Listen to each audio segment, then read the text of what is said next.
Mengapa kepuasan wisatawan sangat dipengaruhi oleh kinerja pemandu wisata? Nah, bagaimana cara memanajemen kelompok pemandu wisata agar dapat meningkatkan kepuasan wisatawan pada sebuah perjalanan wisata? Simak selengkapnya.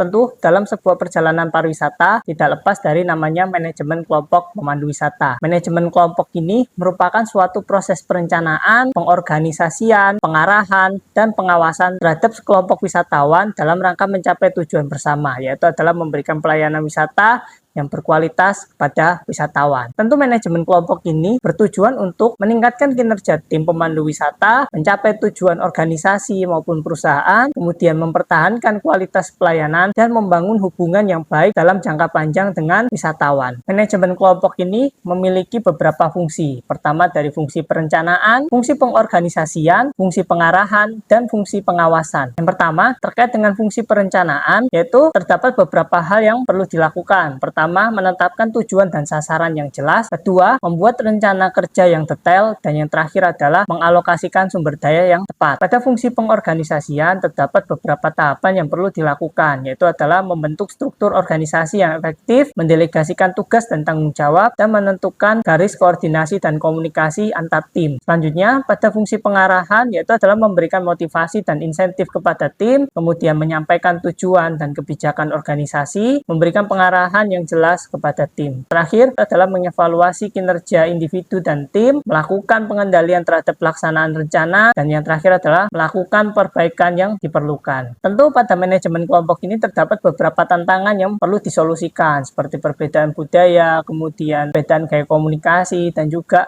berbagai kendala atau gangguan komunikasi yang perlu diselesaikan dengan cepat dan efektif, sehingga nantinya dapat mempermudah serta memaksimalkan kinerja kelompok agar dapat mencapai tujuan organisasi. Dari materi yang sudah saya sampaikan, coba teman-teman jabarkan mengenai manajemen kelompok yang baik dan ideal dalam sebuah proses perjalanan wisata. Tentu, manajemen kelompok ini harus dikuasai oleh pemandu wisata atau tour leader maupun tour guide sebagai dasar untuk membuat sebuah perjalanan pariwisata yang menyenangkan dan berkesan. Sekian, terima kasih. Wassalamualaikum warahmatullahi wabarakatuh.